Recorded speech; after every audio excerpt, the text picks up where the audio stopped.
This program is a production of the Reformed Forum, an organization devoted to producing and distributing Reformed theological content for a connected age. Online at reformedforum.org. This is Christ the Center, episode number 237. Today we speak with James Dolezal about the doctrine of divine impassibility.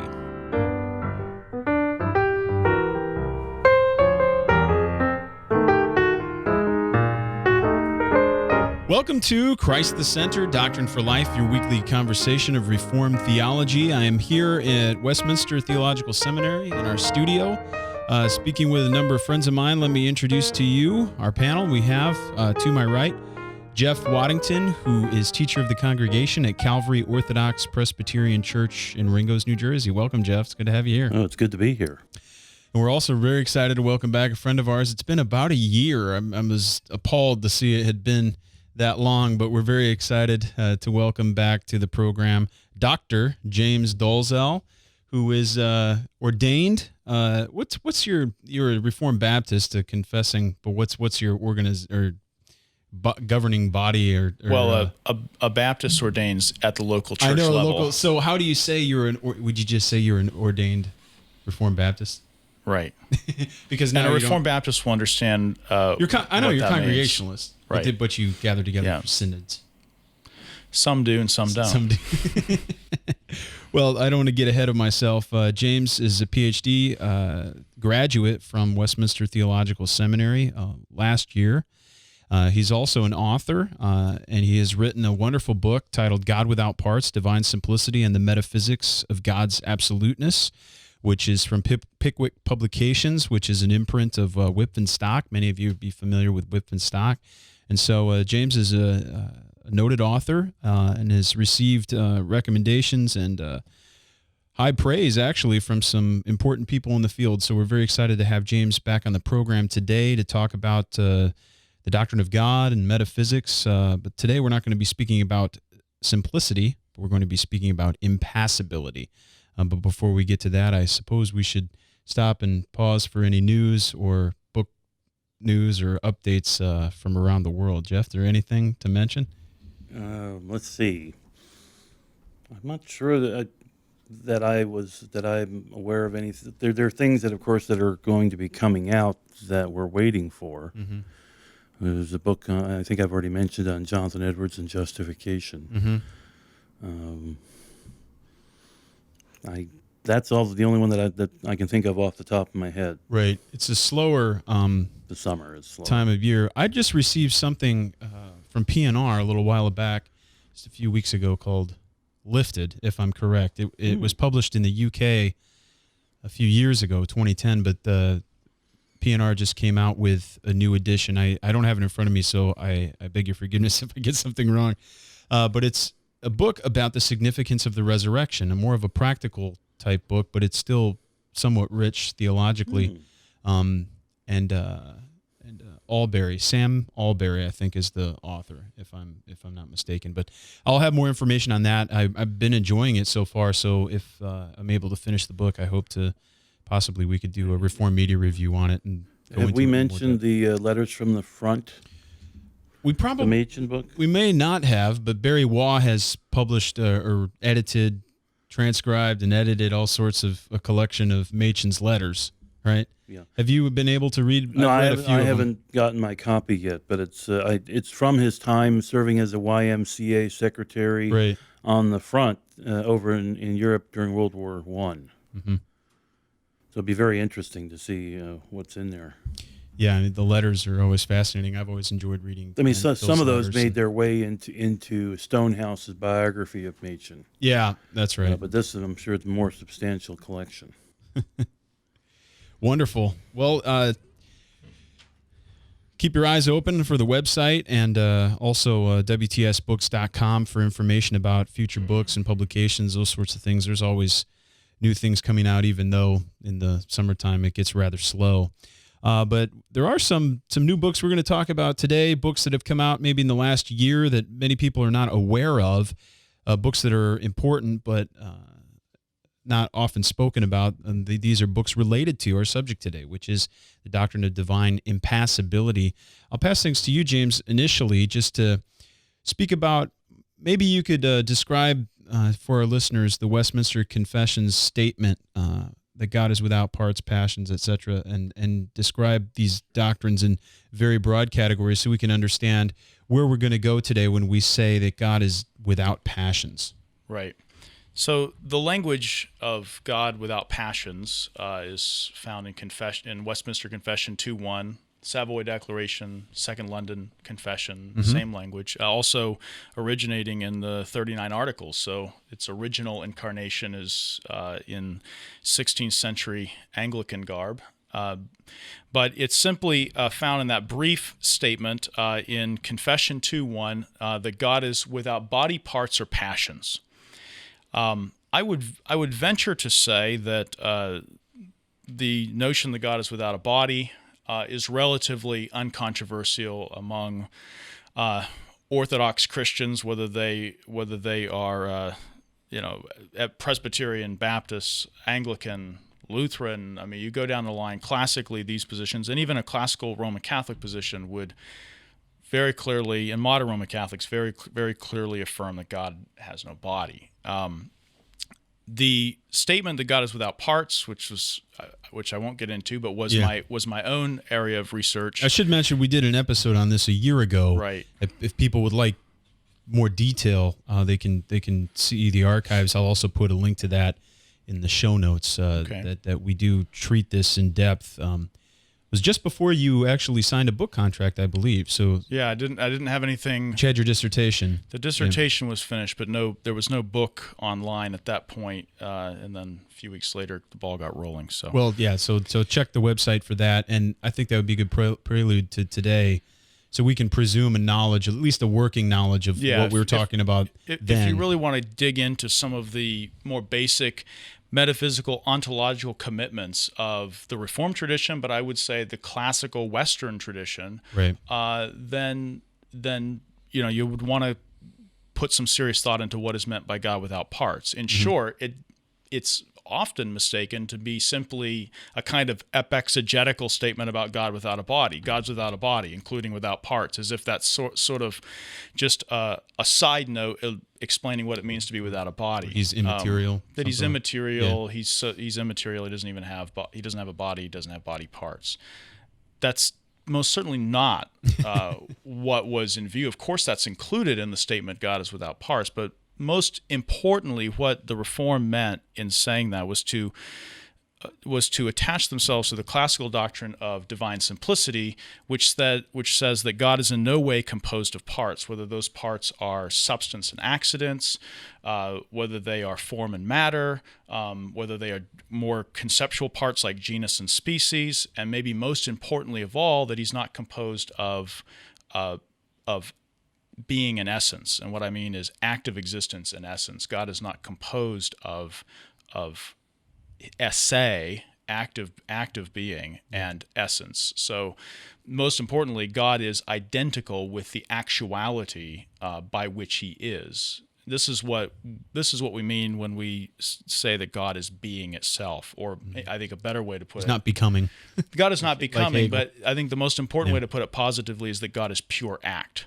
That is what's informing and animating this whole notion that God is without parts, that he's not composed of act and potency, so that there isn't some passive potency that he actualizes. Then lastly, is the statement that God is without passions. Now, interestingly, as I look at those three, obviously without parts is the most uncontroversial, or I'm sorry, without body is the most uncontroversial. Without a question, though, the statement that God is without passions is the most controversial of the three. In fact, it's here that you find most people, even in a Reformed world, who take any exceptions on the doctrine of God, they tend to take an exception on this particular statement that God is without passions.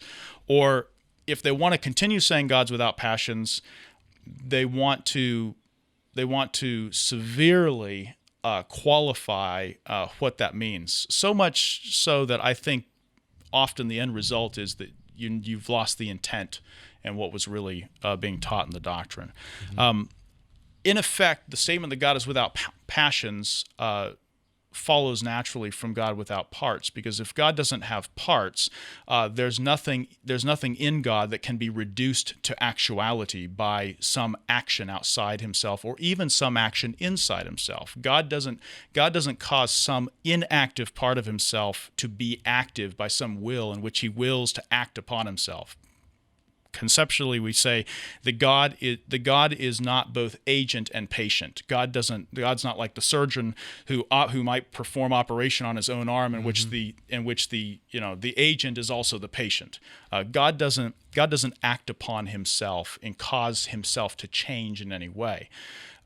That's implied as a very basic conception of God without parts. Now, to say God is without passions is essentially the commitment that God is in no way changeable with respect to his affections.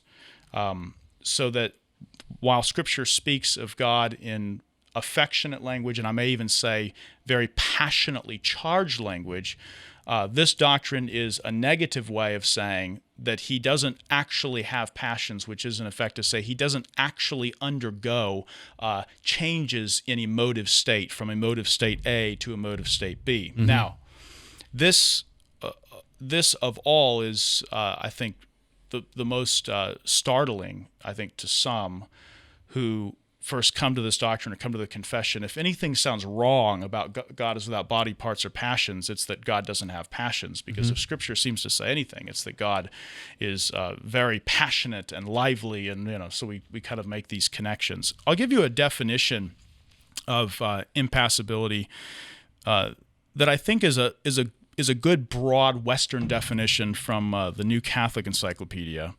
Says that impassibility is that divine attribute whereby God is said not to experience inner emotional changes of state, whether enacted freely from within or effected by his relationship to and interaction with human beings and the created order. That's a definition, if you want a textbook definition of what impassibility is and what we're saying when we say God is without passions.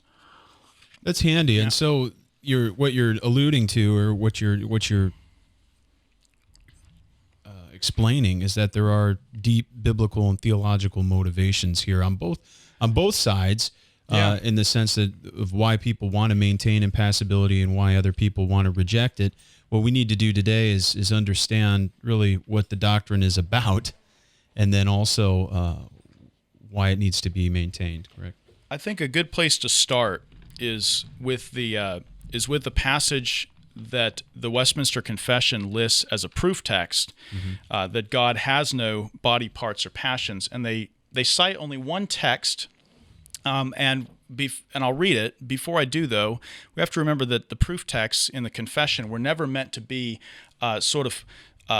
references to a perfectly formed doctrine, but rather it's not simply that the text contains the dogma, but that the text gives you the principles by which you arrive at the dogmas. I think Dr. Truman once explained that the proof texts are meant to be kind of like a hook to say, here are the, given the commentary tradition, this is where to start. Right. Look at the exegesis on this; it'll lead you to a full treatment of what we're. Muller laid that out, I think, in his post-Reformation Reformed dogmatics, pointing that out. I think we should then remind ourselves that no proof text is ever meant to be an uninterpreted or self-interpreting proof text. There's no such thing as an uninterpreted text of Scripture.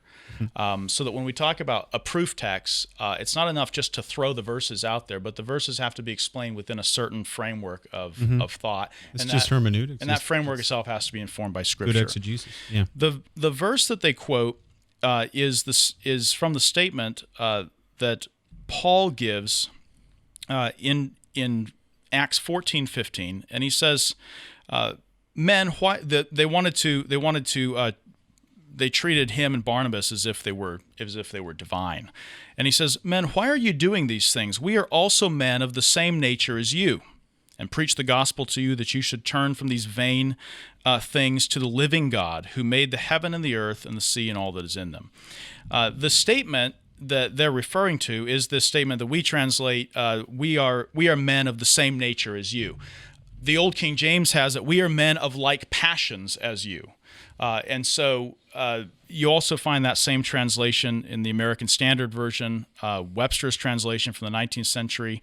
The word that they use in the Greek is homoipathes, like that we are of like passions or like pathos with you, and the whole point being that we're not gods.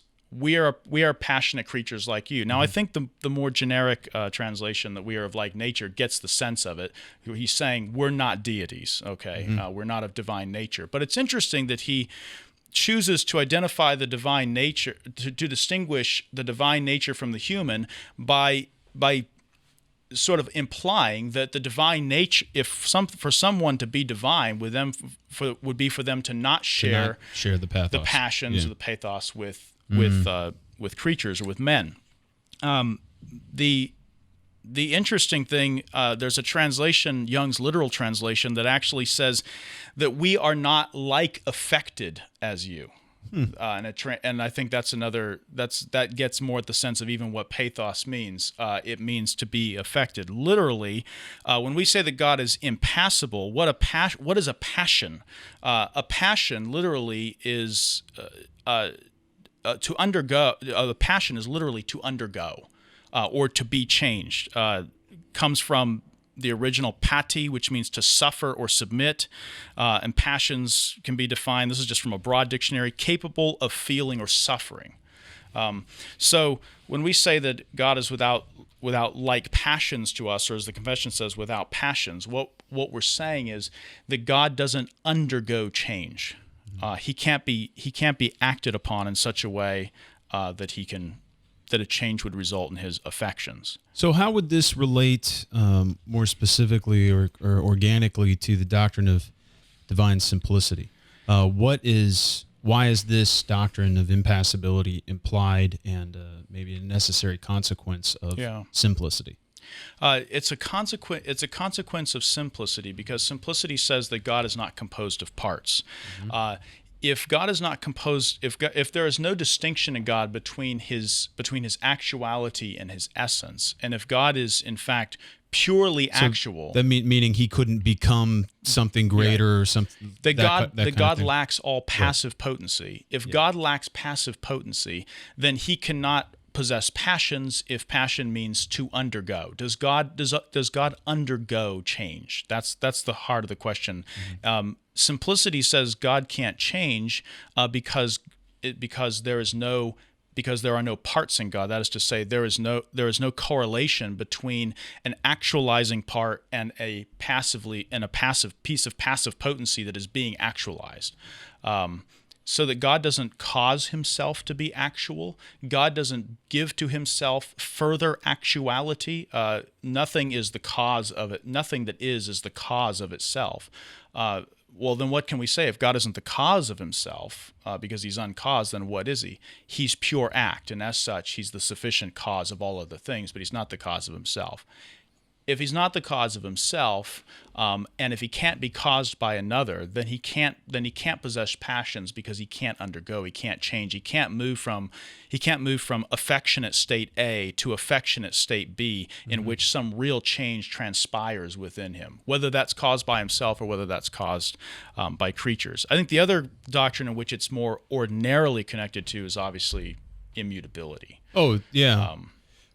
You mentioned that God is pure act, and that's a topic today where there are a lot of different views on that. Could you very briefly just distinguish what you mean by God is pure act or act is purest from, for instance, what contemporary Bardians might be saying? Yeah, I mean, the way I would put it in a slogan. Bardianism teaches that God is merely actual rather than purely actual. And the distance between being merely actual, or I might even say the difference between being very actual and purely actual, is infinite.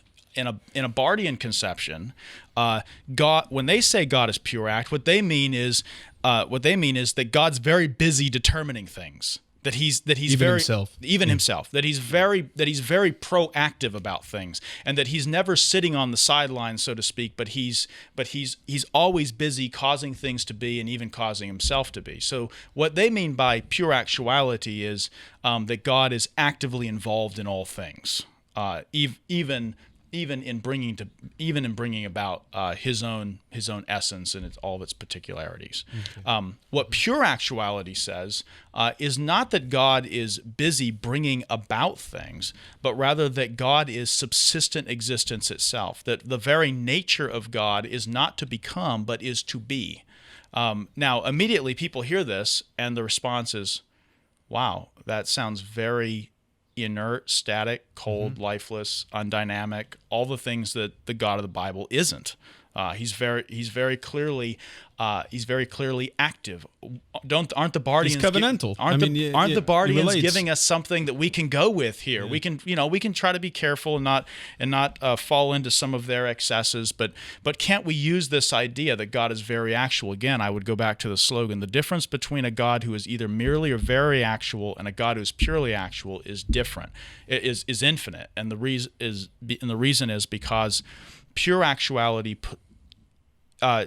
precludes all passive potency whatsoever, whereas a God who is very actual in the Bardian sense doesn't lack passive potency. Rather, he's very busy constantly reducing passive potencies within himself to actuality.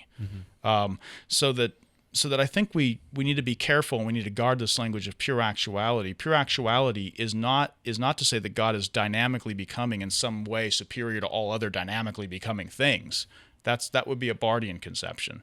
The classical, Reformed, and Thomist conception would be that God is so purely actual in all his perfection that he cannot be moved to some further actuality, not by an action that he performs upon himself, and not by an action that is performed upon him by a creature. Now, when it comes to his affections, love, joy, peace, all the things that we say God is or exhibits in himself, even his wrath against sin, these cannot be effective states that God could be and then voluntarily chooses himself to be in his act of creation.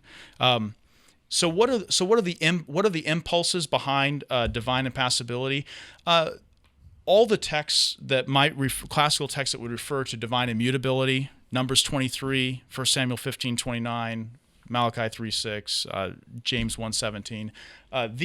These texts from which we build and contemplate a doctrine of divine immutability would also stand to support divine impassibility. Now, the statement from Acts 14 is not a proof text in the sense of it simply states, don't you know God is impassible? But there does seem to be the assumption that the passibility of humans is not to be ascribed to God. Now, some might say, well, that's not because God's without passions, but because he has passions in some superior way, not like the irrational animal spirit passions of humans. I would say that is not animal passions. That is not what I know some people that have passion, for animals. That's not how the tradition lovers. That's not how the tradition would understand that. But I think the thing you have to say in addition to that is, in addition to the biblical doctrines of creation ex nihilo and divine immutability, there are also the metaphysical doctrines in which we say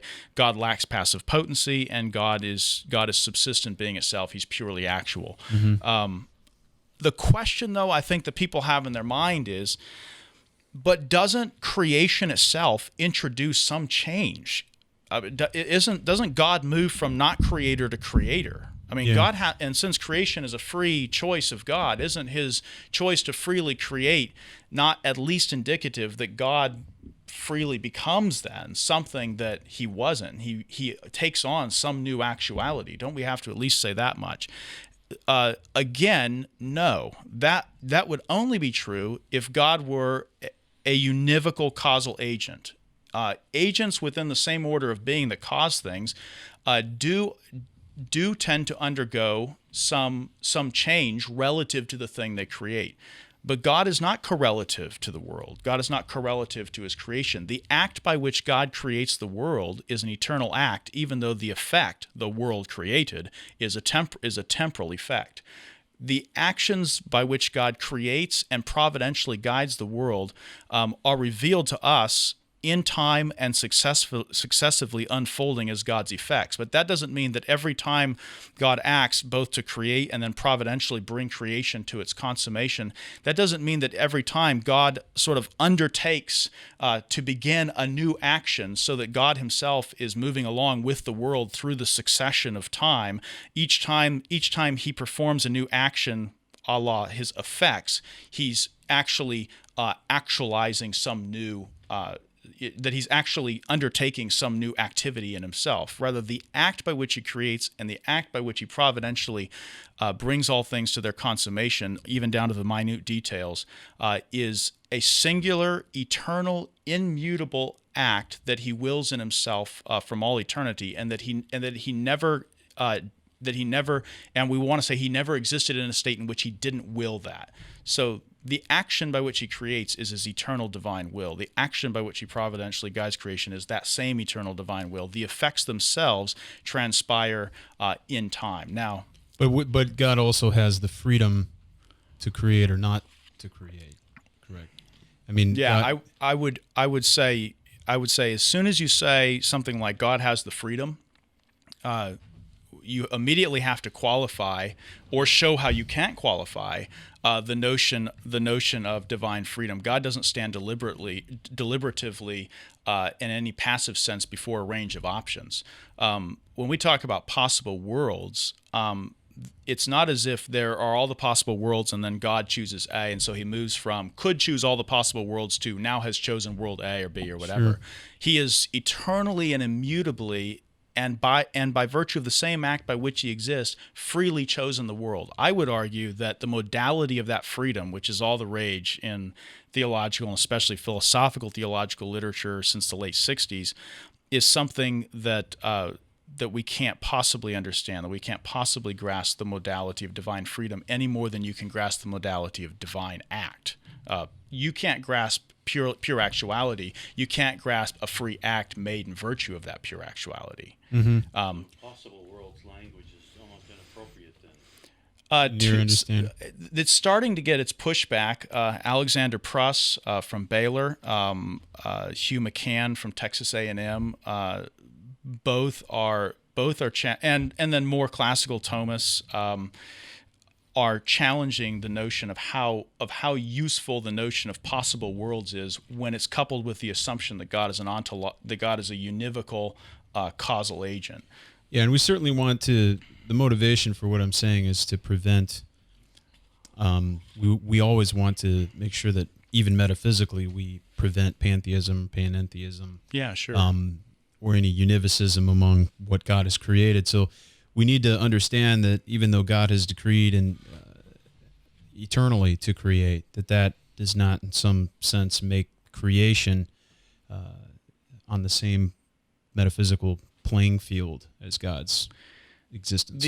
The appearance of creation in time did not move God into a new state of affairs. It didn't. In the sense that God wasn't sitting there waiting for creation and then it sprang up beside him. To speak that way is to speak as if God inhabits the same ontological order with the world itself. Sure. What Thomas would say is, I'm thinking of his quote, in which he says, "An acting cause as acting cause does not receive anything." It's only the acting cause, not as agent, but as patient, that receives change. So you might think of it this way: when you're walking barefoot on the sand, and you put your foot into the sand and you make a footprint, the action by which you make the footprint does not entail any change. The action itself by which you make the footprint does not entail any change in you. It only entails a change on the thing that you're acting upon. The sand receives the impress of your foot. Now you could lift up your foot and look at the bottom, and you might see all the little indentations from the granules of sand in the bottom of your foot. And so you might think to yourself, well, my action as a causal agent, stamping my foot into the sand, caused a change in me, look, my foot now has this impression on it. And I felt it too. So there's a change. And I felt it. I entered a new state of sensible feeling. All these things took place when I acted. Therefore, it must be that when a causal agent acts, some change must sort of bounce back, as it were, to the causal agent. That's only true for a univocal causal agent that is also a patient. So let me put it this way: the action that caused the little granules of sand to indent themselves on the bottom of your bare foot was not the action of your stepping in the sand per se. It was the action of the sand itself upon your foot. It was actually the sand that acted to impress form on your foot, while at the same moment your foot acted to impress a form upon the sand. So that the agent that is changed in his activity is not changed as an agent per se, but both patients and both agents. But he's changed as a patient. So when God, let's take it back to what we're saying about creation. When God creates the world, the world does not, as it were, push back some change into God himself. Otherwise, God is not pure act. He would have to be agent and patient. He would have to be act and potency. Unless he's composed of parts, act and potency, the appearance of the world in time cannot cause a change in God, cannot cause him to enter some new relation or state of affairs. I would say, so fundamentally, you would have to deny impassibility. You'd have to deny immutability, simplicity, pure actuality, if you want to deny impassibility. And tied in with all of this, of course, is time and eternity, which we they've snuck in, right? Of course, they're in the discussion because God doesn't act in time, so that again the world doesn't create a new state of affairs for God, and God doesn't go along with the world. Rather, he acts in an eternal, timeless act outside of creation itself. But we speak of God as acting in time. What we mean is that the act of his will produces effects in time, which are all the effects of his action. And so when we look at the effects of someone's action, we say, that person is acting. Look at the effect. When we say that a timeless, eternal, immutable, purely actual God acts, and we look at his effects in time, we say, look, God is acting. God is acting to bring the Israelites out of Egypt. God is acting to call Moses out of the desert. God is when we say this, and these are all new effects, but the plurality of new effects does not then indicate that there's a plurality of new actions through which God is progressing along with the world in time.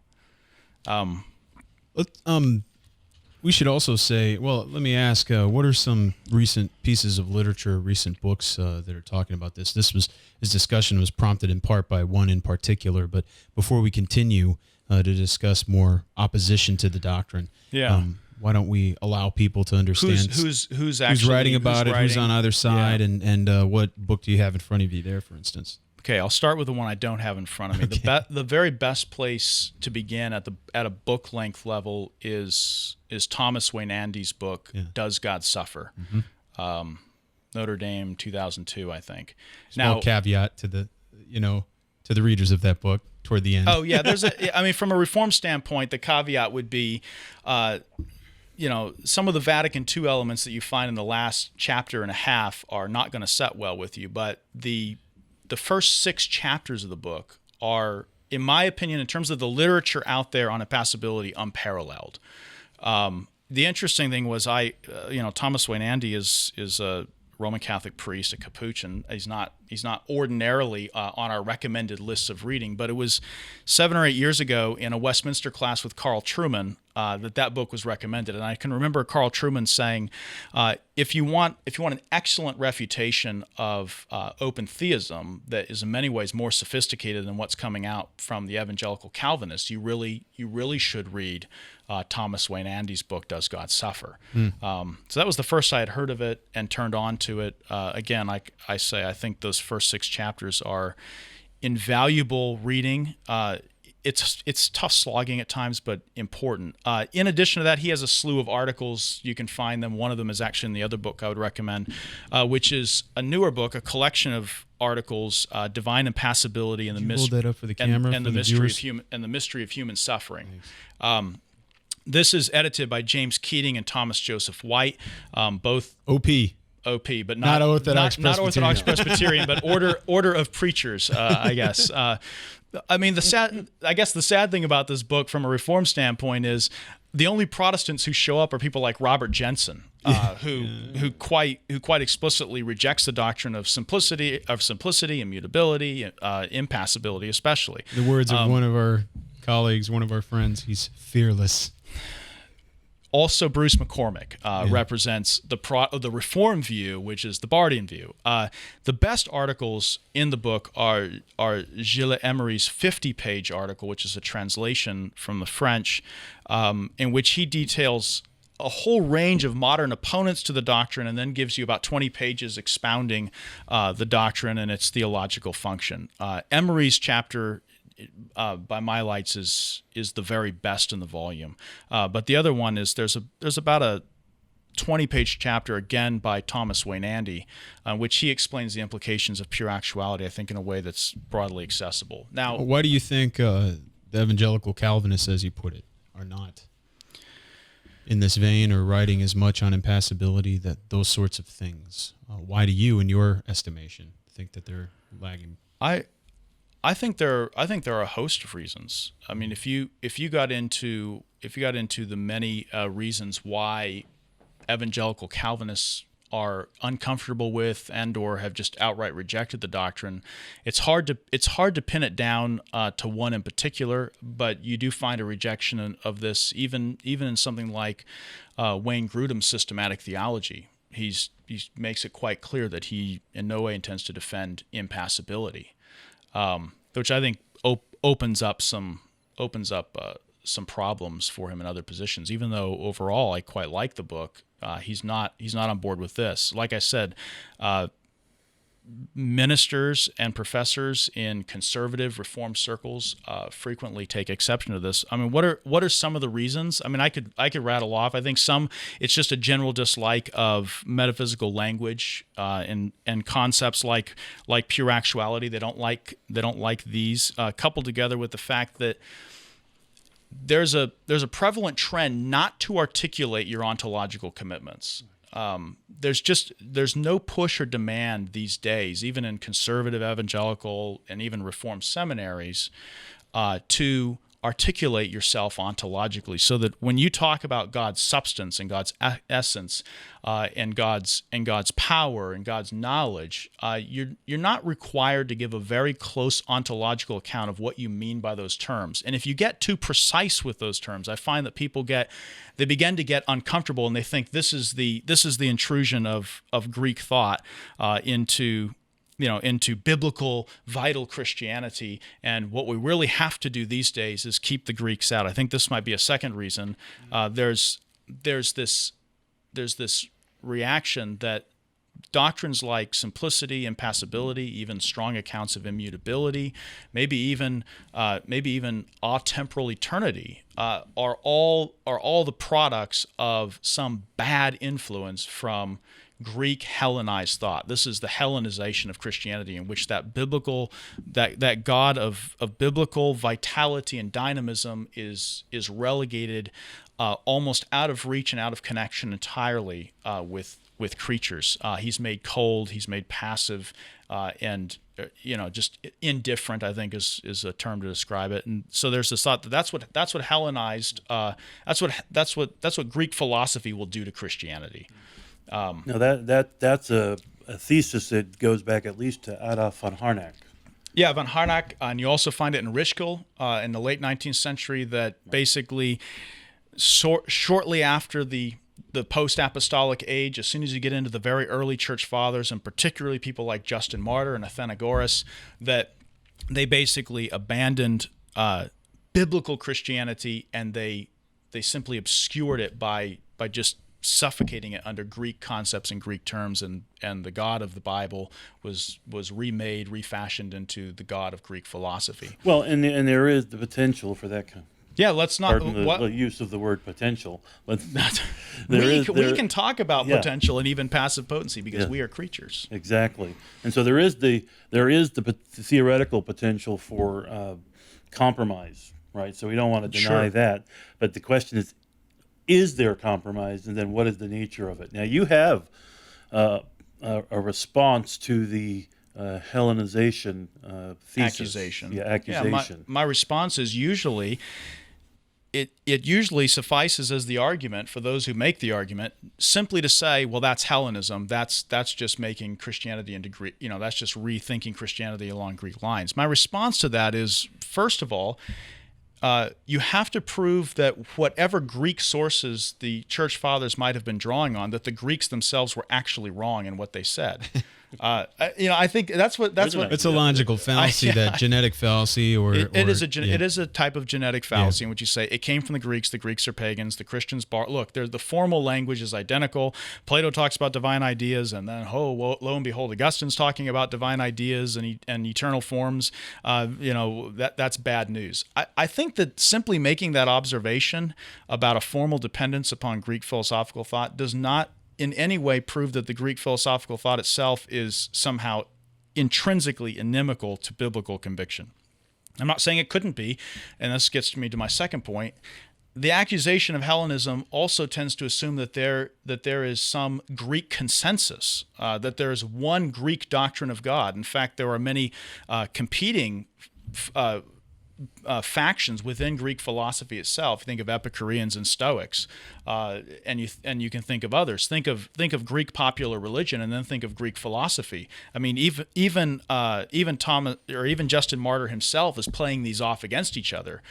We reject the myths of Greek popular religion in favor of the more sound reasoning of certain Greek philosophers. My point is, if it's Hellenizing Christianity to make formal use of certain Greek philosophical thoughts, why is it not equally Hellenizing Christianity to do as the pacibilists do, to imbibe Greek popular religion? Why is that not a form of Hellenized Christianity? You see, because look at the gods of Greek religion. They're anything but impassible. They are quite passionate beings, aren't they? Well, if we're going to say the God of the Bible is passionate, there's no more passion. There's no more epitome of a passionate deity than what you have in Hellenized religion. So why isn't arguing for God's passibility not a form of Hellenizing Christianity? Again, it goes back to the point: you have to prove that the Greek philosophy is right or wrong. You have to prove that the popular Greek religion is right or wrong. The question is not whether there's some formal similarity. The question is whether those people are right. And I think the third thing you have to determine to make this all the more complicated is whether the Christians, in formally appropriating aspects of Greek thought, did not cause those concepts to undergo a thoroughly Christian conversion by baptizing those doctrines into a set of Christian controlling convictions, like, most importantly, creation ex nihilo. So that when Augustine, who's read Plato and is thoroughly acquainted with Plato and especially Plotinus, comes to this doctrine of eternal ideas or eternal forms, he looks at it and there's something plausible about it to him. But as a Christian, he remakes that doctrine entirely into divine ideas, so that the universals are just ideas in the mind of God. At the end of the day, then, you have the whole formal Plotinian apparatus still being reproduced by Augustine, and it means nothing. It means nothing like what a Platinian or a Neoplatonist would have understood the doctrine to mean. So that formal similarity does not mean substantial agreement with the original position on which you're drawing. Gerald Bray, I think, made that argument. What's the name of that little book, that purple and orange cover? Is it dealing with impassibility? I forget, but he made the point that even if there is a taking over and no, I don't think anybody denies that. You look at Augustine's discussion of plundering the Egyptians. That's what that's all about. Yeah. He's on Christian doctrine. Augustine talks about what to use and what not to use from the pagan culture. What to In other words, he's rejecting both wholesale absorption and he's rejecting the shunning of whatever, by God's common grace, whatever wisdom and truth there may be in the surrounding pagan culture. So let's run this through a thought experiment. In what way is the unmoved mover of, say, Thomas Aquinas in any way different than the unmoved mover of someone like Plotinus or even Aristotle? Is there any real difference between what they even mean by unmoved mover? I would say there are deep and though there are formal similarities, there are also deep and significant differences in which one speaks clearly as a Christian and the other clearly as a pagan. Most importantly, it's with respect to the issue of pure actuality. Both Augustine and Plotinus think that God exists eternally alongside some type of a plenum or unformed matter, so that matter is eternal and God is eternally correlative to matter. Immediately then, there is some actuality outside of God that is distinct from him, over against which God must define and distinguish himself. Therefore, he's not purely actual. So that God cannot be purely actual if he coexists eternally alongside something not identical with himself, because to whatever extent he differs from that thing, he must lack some actuality. Therefore, the Christian doctrine of pure actuality and of speaking of God as an unmoved mover is in many ways quite different than what you find in Plotinus or Aristotle. Neither of those Greek thinkers could ever actually come up with a doctrine of creation ex nihilo, because there is no such thing as ex nihilo, because the matter upon which God tinkers is always eternally there. So what I'm saying is a Christian doctrine of creation radically reconceives even what is meant for God to be an unmoved mover. I might say, moreover, in addition to that, whereas the Greeks might have thought in teaching impassibility that meant that God was removed and indifferent and uncaring about the world, what it means in Christian hands is that God is so purely actual in his affections, that is, in his love and his care and his concern for the world, that he could not possibly be moved to some further actuality of love. The love with which God will show to you, with which God will bless your life in a year from now or 5 years from now or from all eternity, is not a love that he's waiting to actualize in that moment. It's rather a love with which he is already identical, and a love which is already purely actual. So that an impassible God, interestingly, an impassible God who can't be moved to further acts of love is not less loving, he's infinitely more loving. He's not less concerned. He's infinitely more concerned, and he's not somehow then indifferent. He's in fact intimately, as the creator of the very being of things, he's intimately acquainted with things. Thomas has the statement that God is as deep in that God is that which is innermost in the world, and he doesn't mean as a form of the world. He's not a pantheist or a panentheist.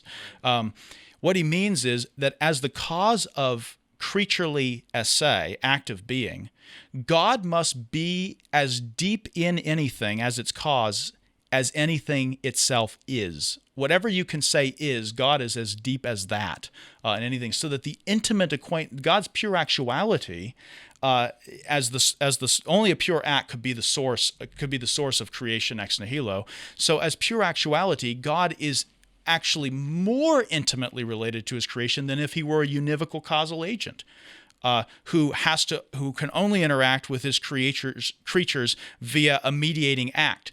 God doesn't create via a mediating act that stands between him and the creation relating, but rather by the very act with which he is, he bestows actuality upon creatures as created images of that actuality. So I think in this sense, the Christian notion of impassibility is not that God. I think Wayne Andy puts it this way in his book, Does God Suffer? God's immutability, and let us say his impassibility, is not like that of the Rock of Gibraltar, which is sort of cold, hard, and unmoving. And though the rain beats against it and the waves crash against it, it remains unmoved and indifferent, as it were, to all the vicissitudes of life around it.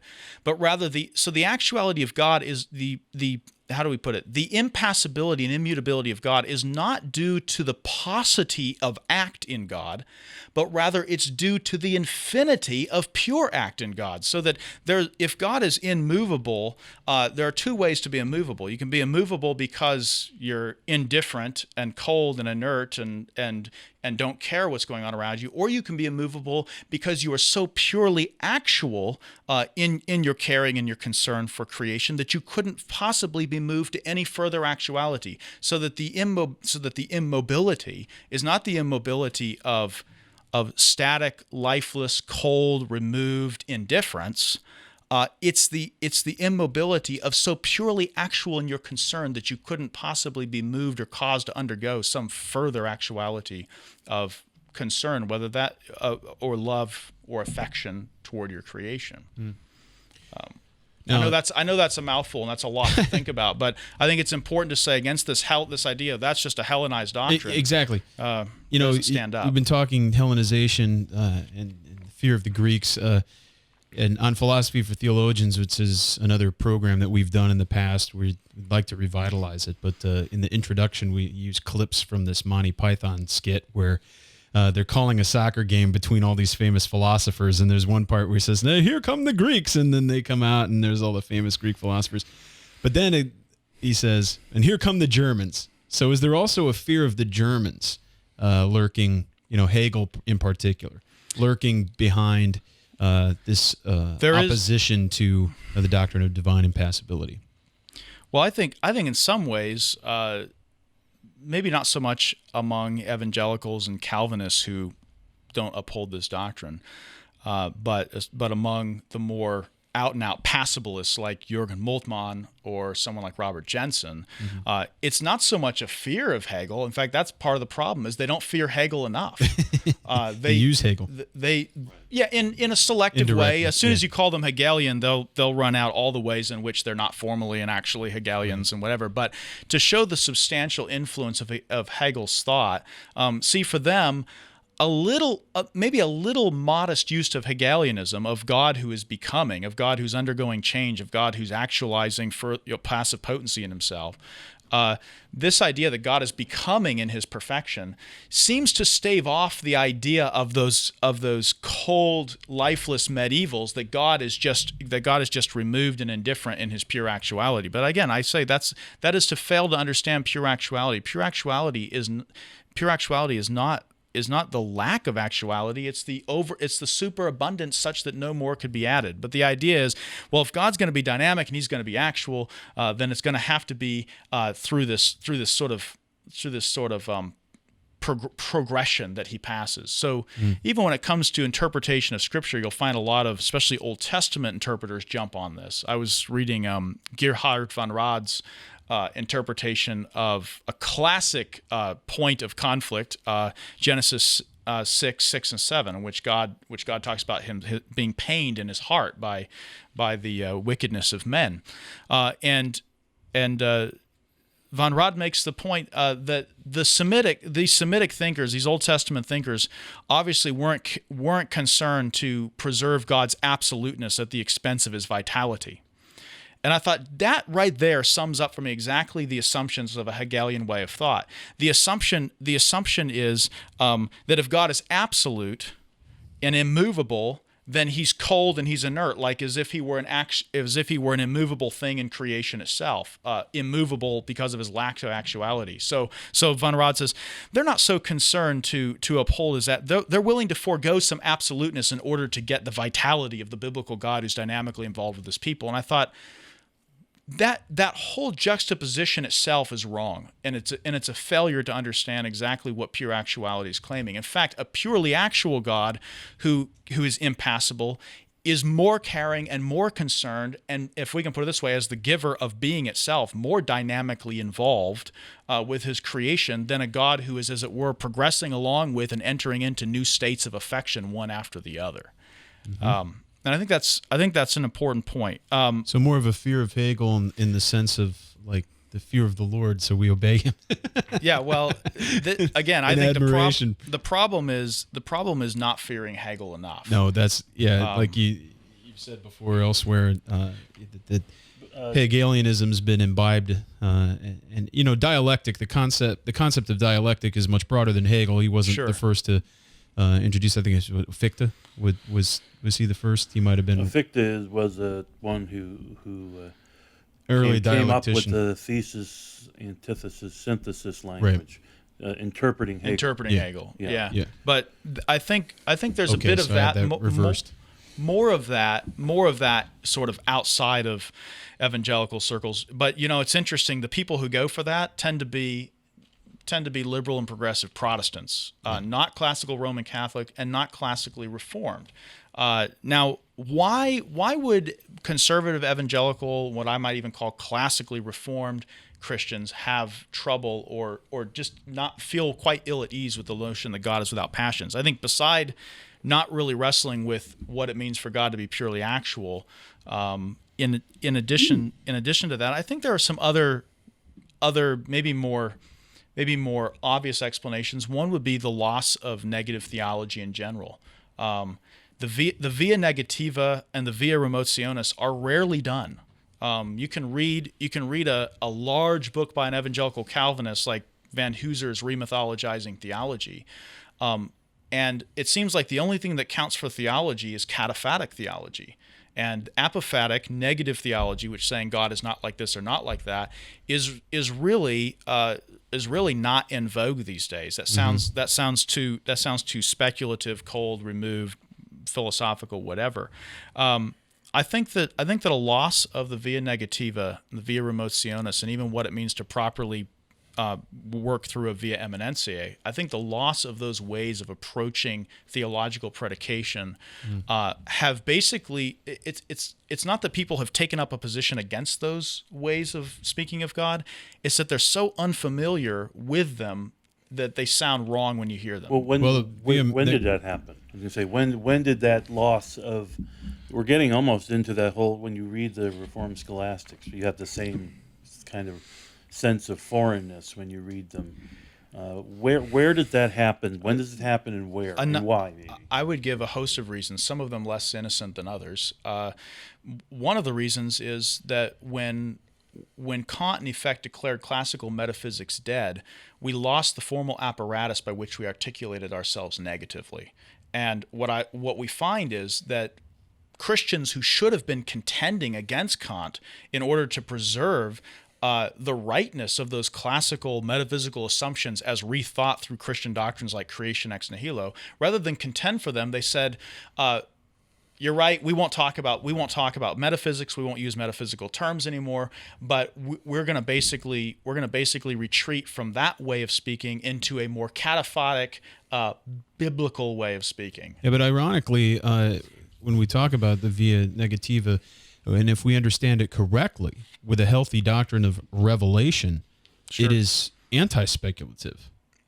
Because what you're comparing when you say God is not like this, you look to Scripture to see things in which God says, my thoughts are not your thoughts. Yeah, there's nothing. My ways are not what your you mean ways. is it's not pure. What you mean is it's not speculative in the sense that it's purely negative. We ground our denials upon affirmations. But I mean, rightly done. I think that when we say God is not like this, the reason you say He is not like this is because of what God has said about Himself, right? Or either positively or negatively. But even that, to move from the cataphatic, which we do on a basis of revelation, indeed, to the apophatic, is itself, if I can put it in the more pristine and high rather than late medieval way, that is a form of contemplative and speculative theology.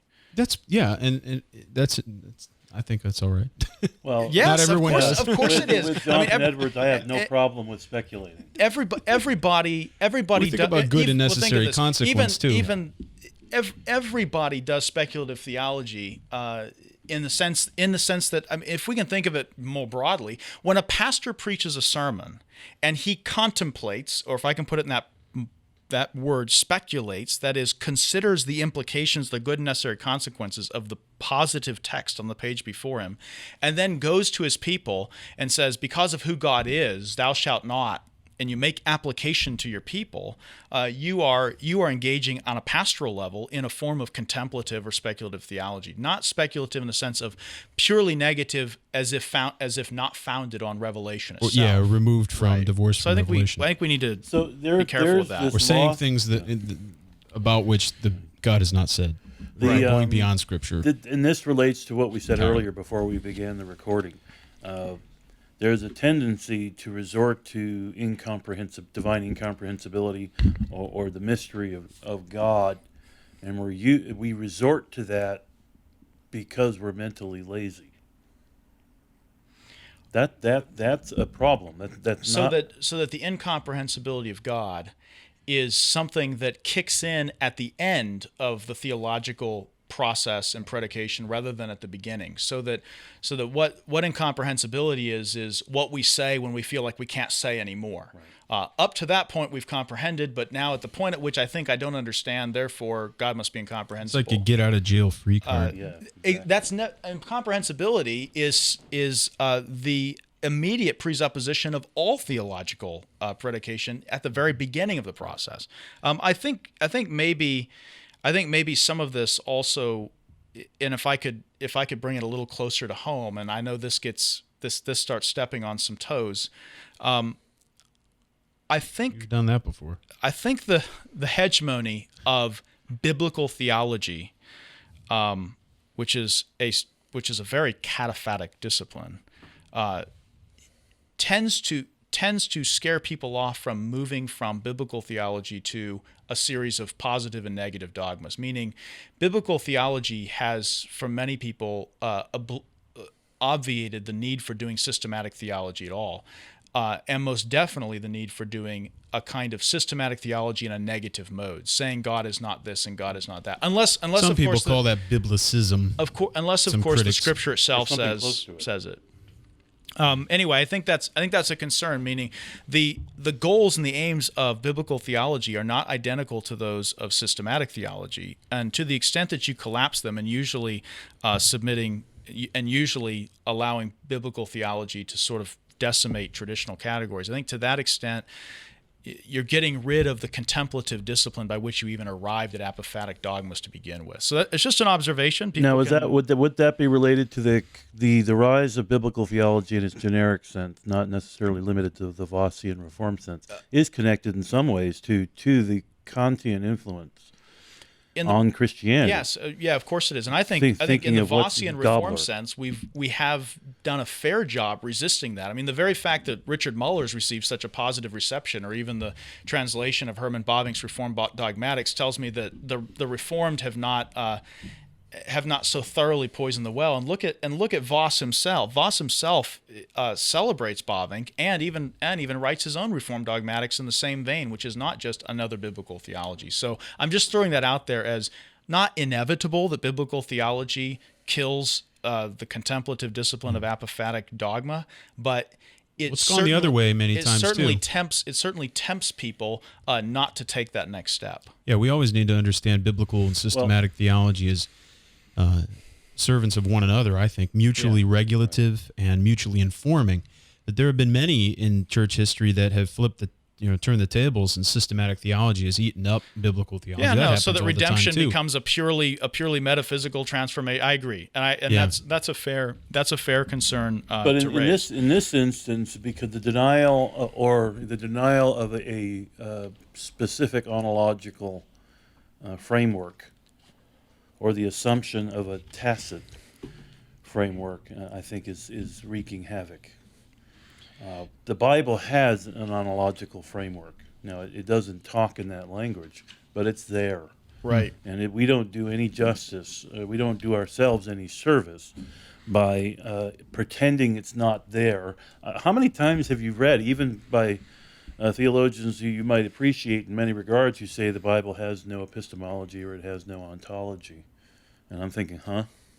But I guess this is first of all, that's absurd. But the second thing is, I would say to the person who says like that, do you have an epistemology? Do you have an ontology? I don't know. Because that would be a good, honest answer. But I think often when someone says, well, I don't like this talk about pure actuality, the only reason that you might not like that is because you do have an ontology that doesn't allow it.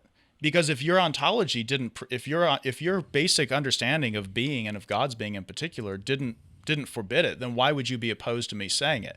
Meaning that opposition stems from something. That opposition to the notions of simplicity or pure actuality or even immutability and especially impassibility, that opposition stems from some assumption about being. There is some way that God is ontologically. I use the "is" advisedly there. There is some way that you think that God is that doesn't comply with this. And I would say for those that don't want to articulate themselves ontologically, we have to press them to do so that their ontological commitments can come to light, and then we can ask whether those are agreeable to a whole host of other biblical dogma. Can you speak about this in further detail? You've written here on some notes about the loss of analogical predication. What do you mean by that, and how might that relate? I'll say there are two problems with respect to analogical predication. First, its loss in general, meaning I think most people when they come to Scripture and they see Scripture say something literally, the assumption is that can't be analogical. That literal language is literal language is literal language, and nothing ever said literally is analogical.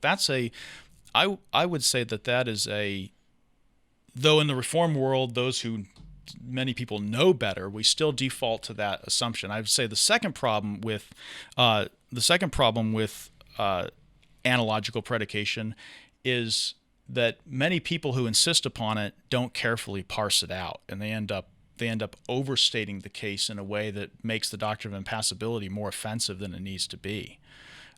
With respect to the first, I think there's just this assumption in the minds of many people when they read texts like Genesis 6:6 or whatever, that when we say that that's analogical, what we mean is that doesn't indicate anything, that doesn't in any way signify some reality, or that whatever is being said there is just a kind of made up myth to keep us Christians happy. Now, what we mean by analogical is that when something is ascribed to God, let's say passions, so we can be on our topic, when passions are ascribed to God analogically, it's precisely their function as passions, that is, they're undergoing or they're bringing about of affective changes in God. When we deny that and say that that's being predicated analogically, the response is, how can that be analogical? Because it seems so literal. When you say God is love, are we saying that God is love analogically?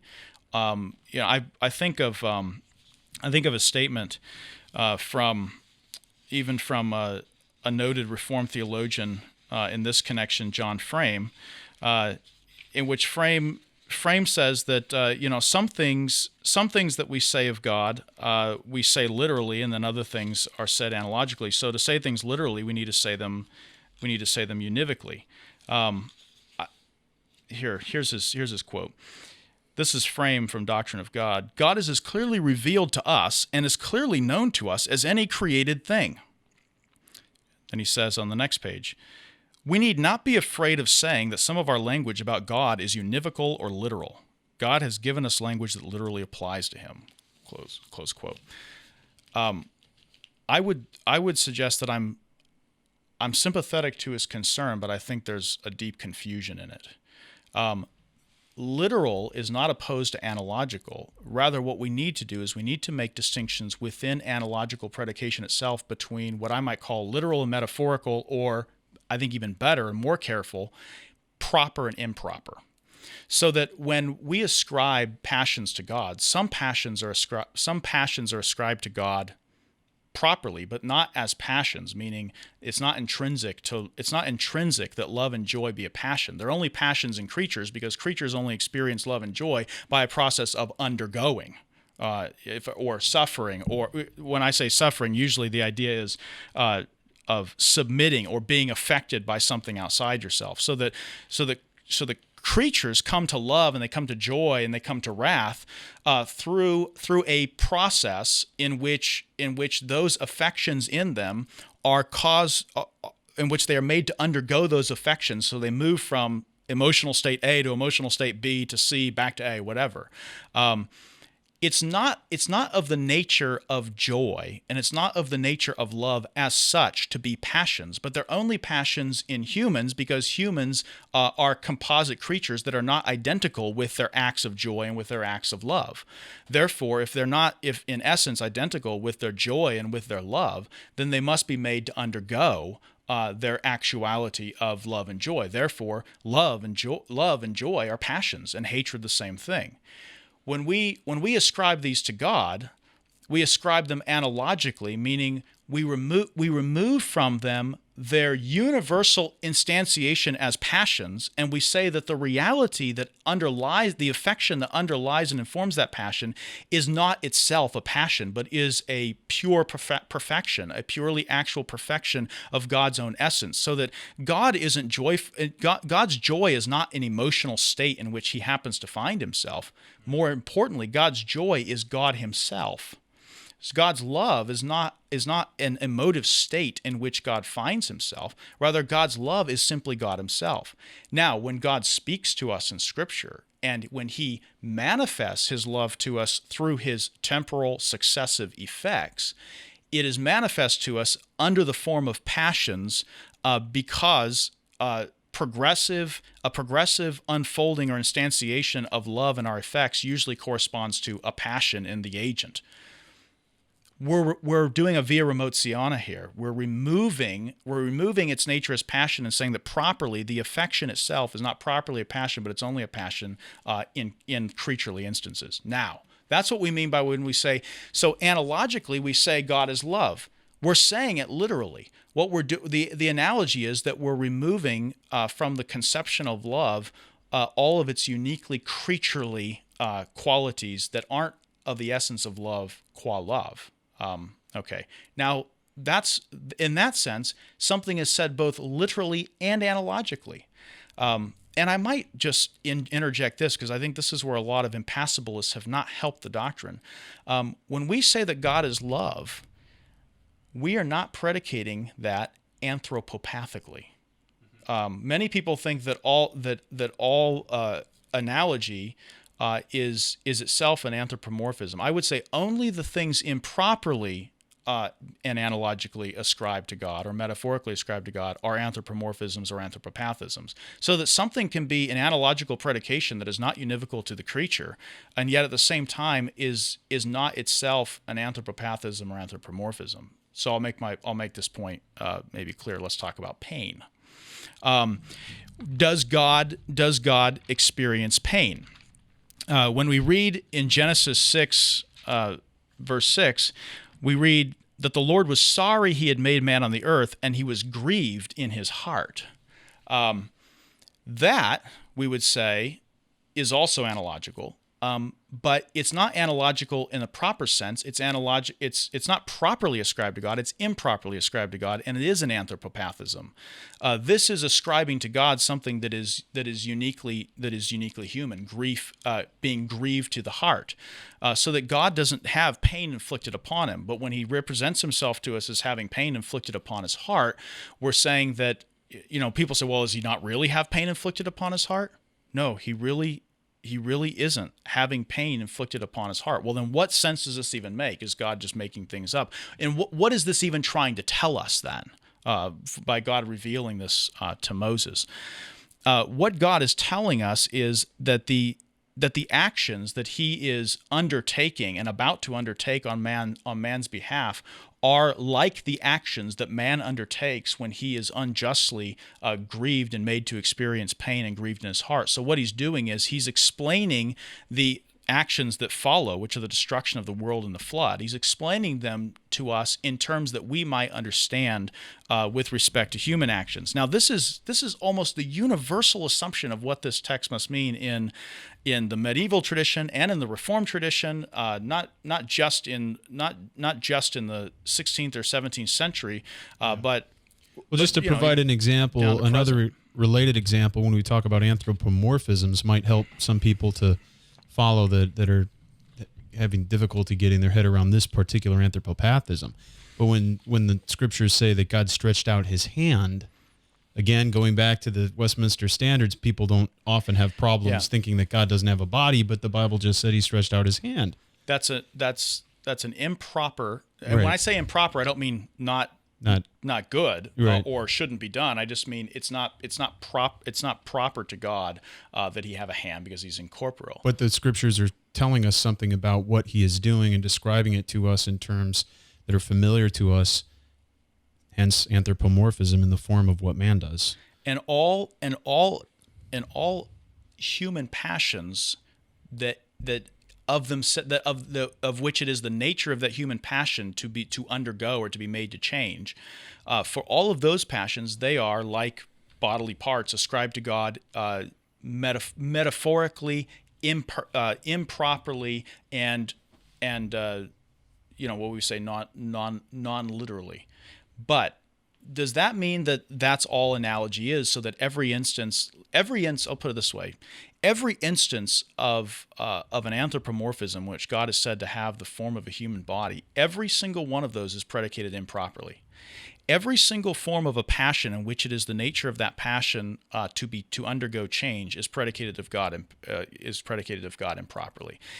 Every passion ascribed to God, which it is not of its essence to undergo or be acted upon, it is of the nature of pain for one thing to act upon another. Therefore, God can't be pained. It is not of the nature of love to be stirred up and moved to love, though we always experience it that way as humans. It's not of the nature of love, qua love, to be exhibited in that way. So that love can be predicated not as an anthropopathism, but properly, and Frame wants to say literally to God, but still analogically, because it is not love because it is not love as we know it. It's removed. It's love as understood, removing all the particularly passable features of love. The popular assumption today is love involves vulnerability, love involves suffering. How can you love without suffering? To me, that whole way of thinking says, this is how creatures are. God must be that way too, or he can't be what the Bible says he is. I think that's a sort of simple and uncareful way of maybe going about it. Khalil Gibran-esque type of metaphysics. But I should say that this is, again, impassibilists who insist that every ascription of affection in the Bible to God is an instance of anthropopathism, I think have not carefully parsed out what analogical predication is doing between proper and improper, literal and non-literal, literal and metaphorical predication. Within analogical predication itself, there is a kind of subtle variety that we need to hold in place. Otherwise, otherwise, I think, like I said, I think we cause unnecessary offense. I'm thinking here of something I read years ago in Don Carson's book, The Difficult Doctrine of the Love of God, in which he talks about impassibility. And I can remember reading this as a young, eager, Reformed theologian, and this guy's quite Reformed in his commitments. And I come to his section on impassibility, and he doesn't have anything nice to say about it. This is see if I can find the quote from Carson. It is no answer to espouse a form of impassibility that denies that God has no emotional life or insists that all the biblical evidence contrary to the contrary is nothing more than anthropopathism. First of all, I'm not sure exactly what he means by emotion. God has an emotional life. If he means a form of impassibility that denies to God love, care, concern, intimate concern with creation, then it's only Greek pagans who've ever espoused that. I don't know of a Christian doctrine of impassibility that holds that. He seems to assume that there is some Christian doctrine that believes this. Anyway, he says, the price is too heavy. You may then rest in God's sovereignty, but you can no longer rejoice in his love. You may rejoice only in a linguistic expression that is an accommodation of some reality of which we cannot conceive, couched in the anthropopathism of love. Give me a break. Paul did not pray that his readers might be able to grasp the height and depth and length and breadth of an anthropopathism and know this anthropopathism that surpasses knowledge. Two things. Carson is, I'm not sure what Carson, maybe three. I'm not sure what Carson means by God's emotional life. That to me needs to be very carefully qualified, as this is not a life that is lived out through successive states of emotion. Let's say that.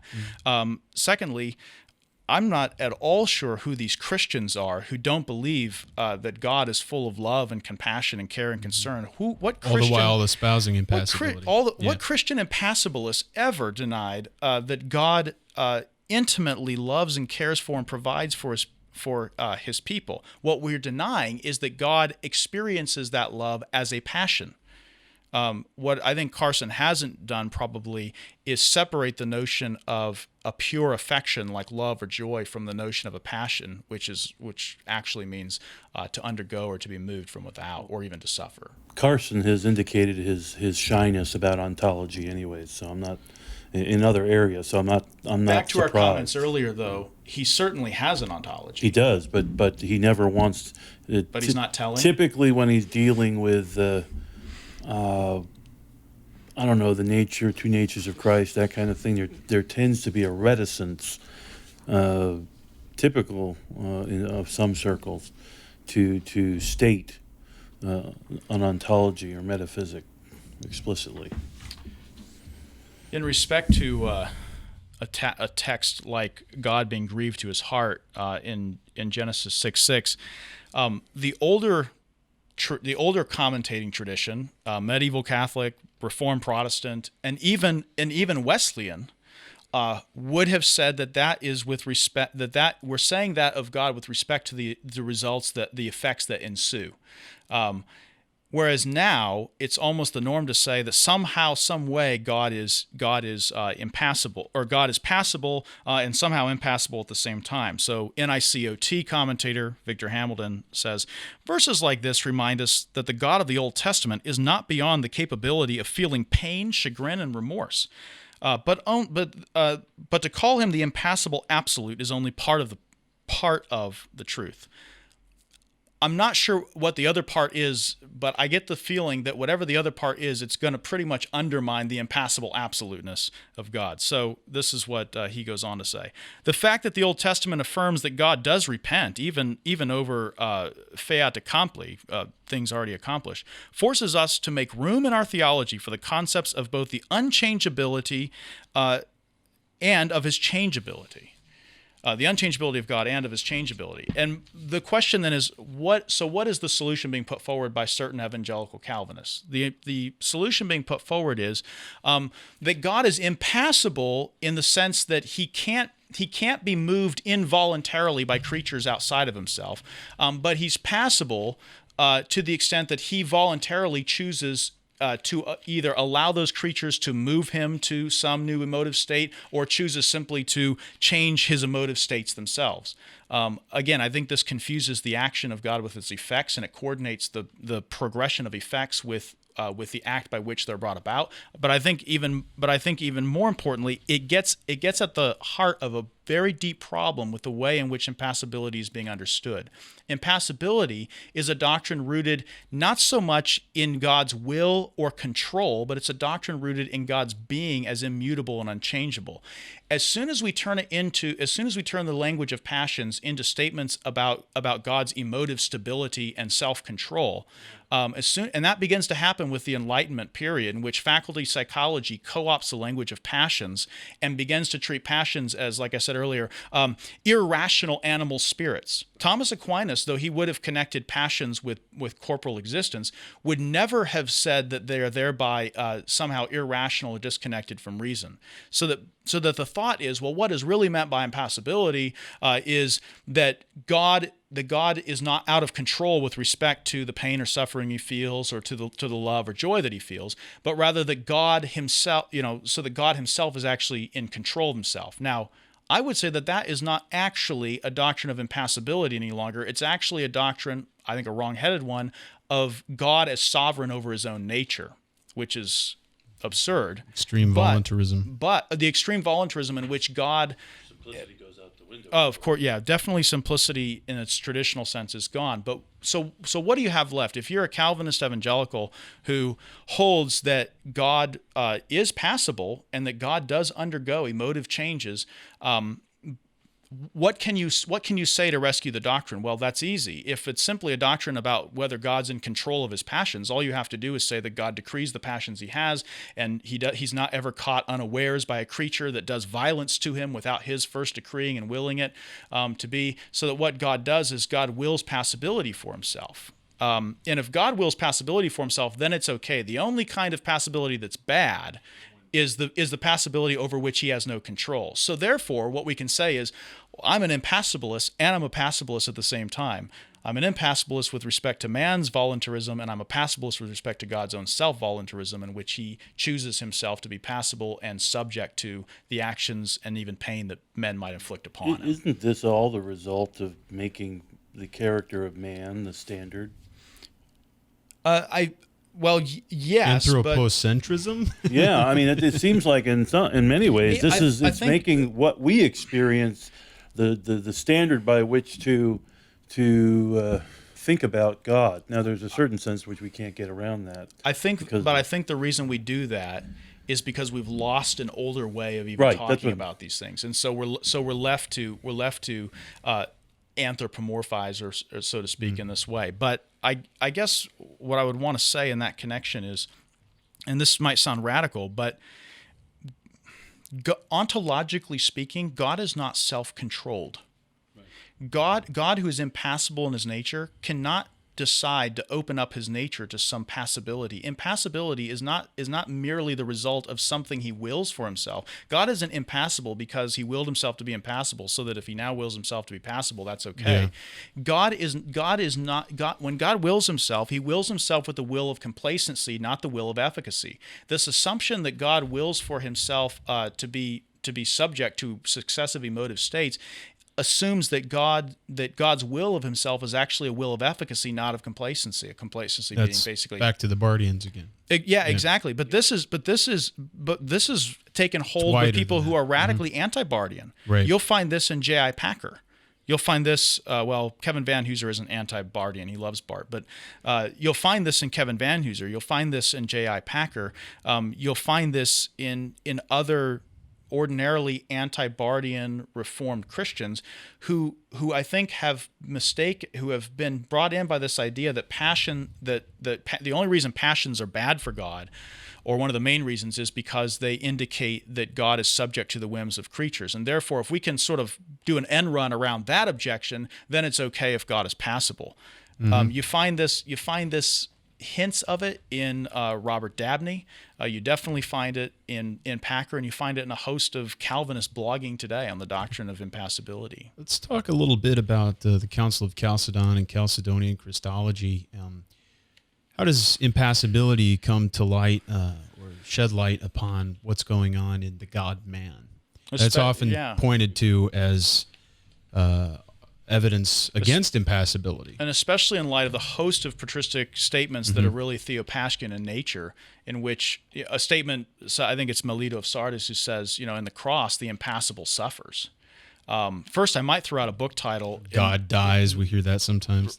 I'm going to throw out a book title, if you want to get into the real nitty-gritty and the patristics, is Paul Gavriluk's volume from, I don't even know if I'm saying his name, it's one of those Eastern names and it trips me up, but from Oxford University Press. I think it's called something like The Suffering of the Impassible God, or something like that. Anyway, that volume is excellent. What can we say in this connection that the impassible suffers? Does the impassible suffer?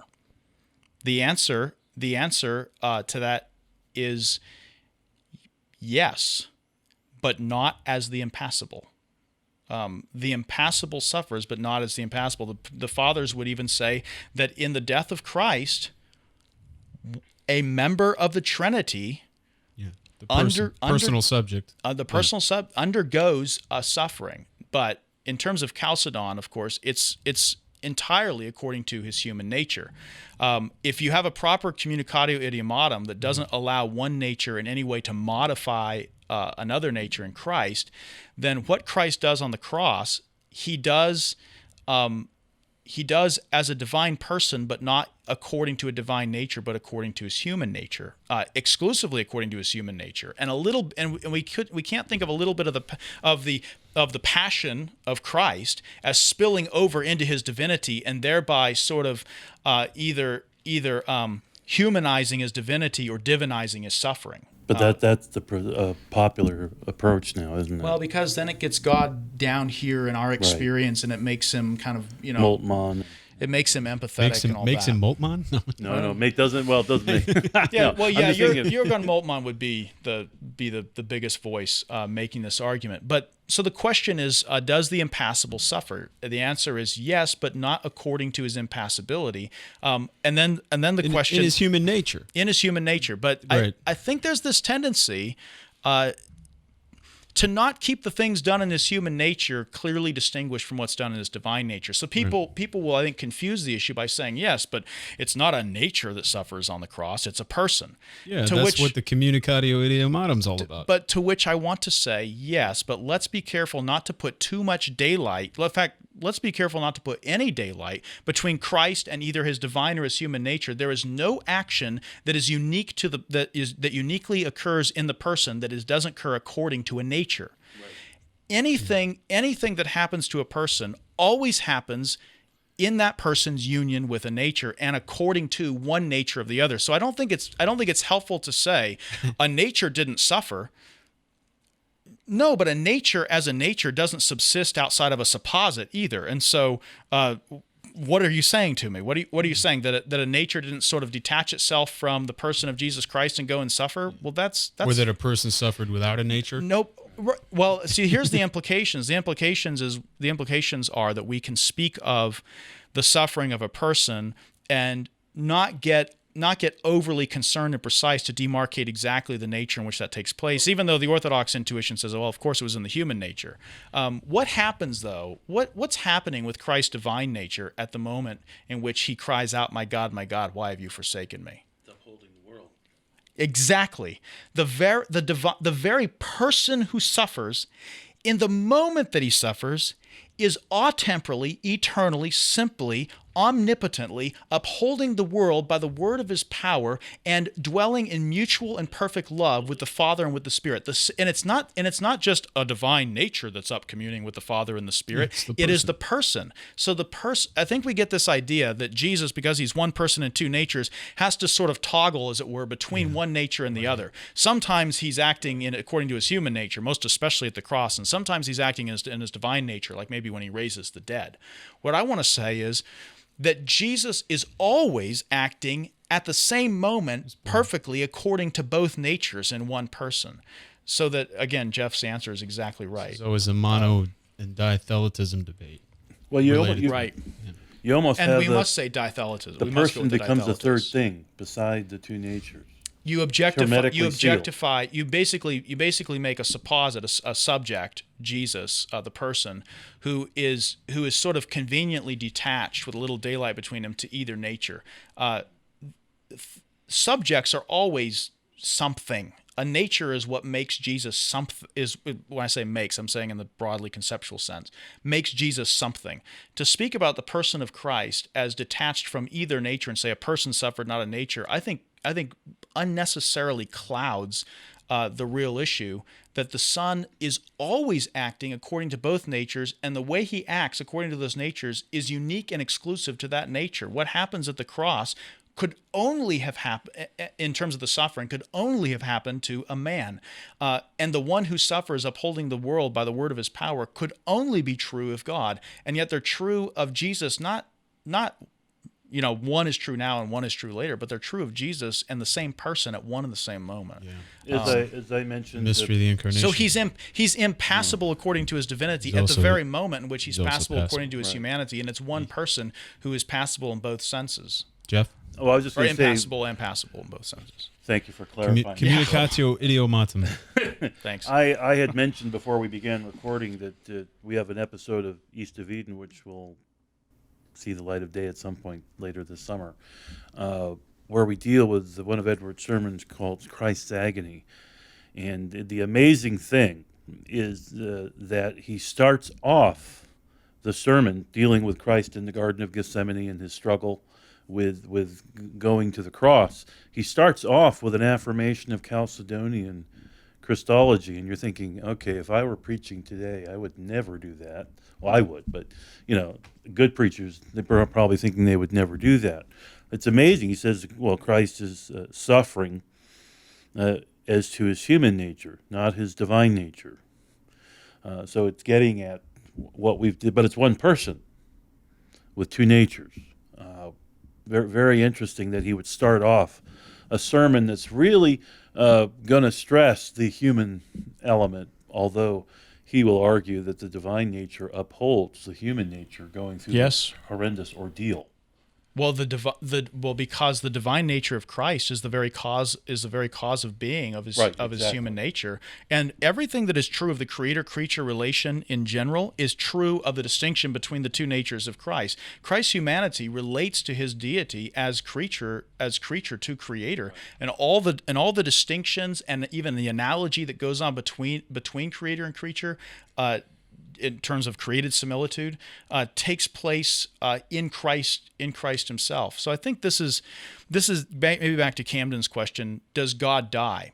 Let me say I would qualify that immediately. First, a divine person who is himself God dies according to a human nature. The Father and the Spirit do not die or suffer according to any nature whatsoever. So this question, does God suffer? I think there is a way in which you could theologically give a positive answer to that question. Mm-hmm. You could say the impassible suffers, but you're doing it. You don't want to do it in a bumper sticker sloganized way. You really want to do it within a robust framework of Chalcedonian and Nicene Constantinopolitan thought. You actually may have you may have that touched won't fit upon on a bumper sticker, James. You may have touched bumper sticker. No, I think you touched upon one of the sources of the whole problem is our desire to not have to exercise mental energy in thinking about the Christian faith. There's an tacit assumption out there that if it's not simple, then it can't be true.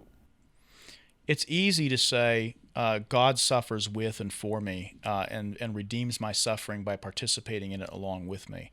And because of this notion that love is defined by sympathy, getting in the other man's shoes, so to speak, by taking his pain into yourself, because that's the definition of love, then God is thought to be more loving the closer he gets to our desperate condition and maybe even experiences a bit of it.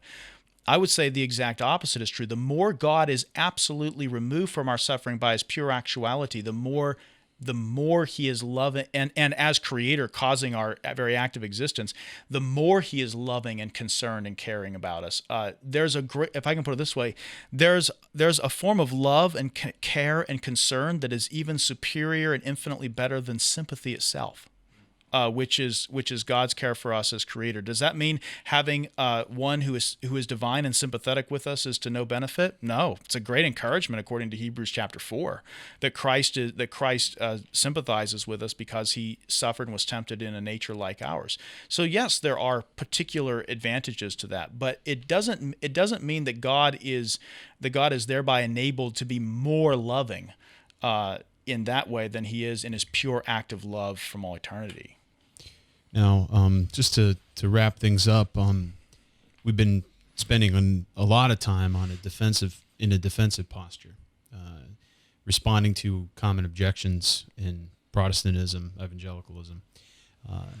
What is lost if we give up impassibility? Just to wrap it all up, why is it so important, and what do we give up if we reject it? Yeah, I think aside from the obvious that you give up immutability, you give up simplicity, you give up absoluteness. Mm-hmm. In addition to all those, I think we actually give up the profundity and the superabundance of God's love and care and compassion. By making God passible, we actually reduce his love. We actually truncate, because what we say is that there's a further actual instantiation of love, care, and concern which God is yet to enter. so that the love with which he'll love you in 20 years from now is not yet actually he's not yet actually in that emotive state. So he's waiting to actualize that in himself as a passible God. What we lose is we actually lose the fullness of the love. We think we make him more loving by drawing him nearer, and by transgressing his transcendence, we actually lose the intimacy of his immanence. So that his immanence is founded on his transcendence. The reason that God can be innermost in things, in that older language, is because he is not part of things.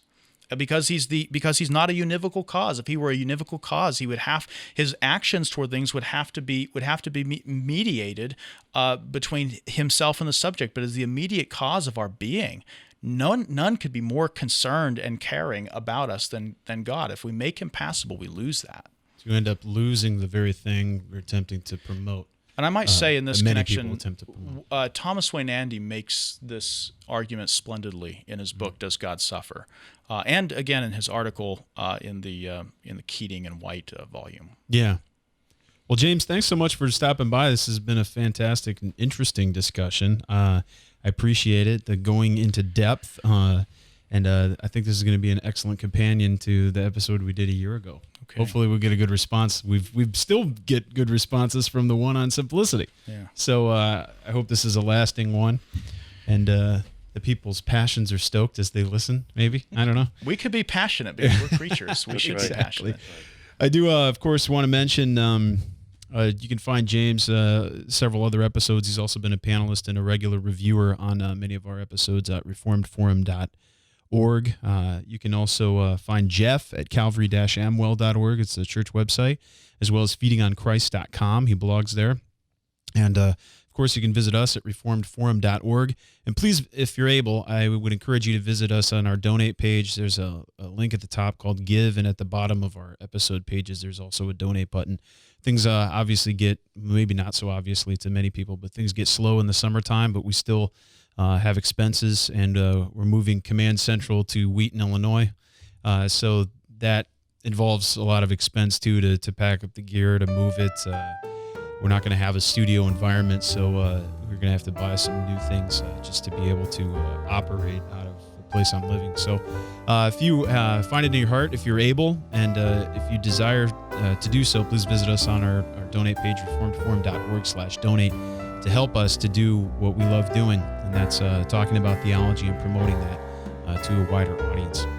You can contact us at mail@reformedforum.org or tweet us at reformedforum. I want to thank everybody for listening, and we hope you join us again next time on Christ Center.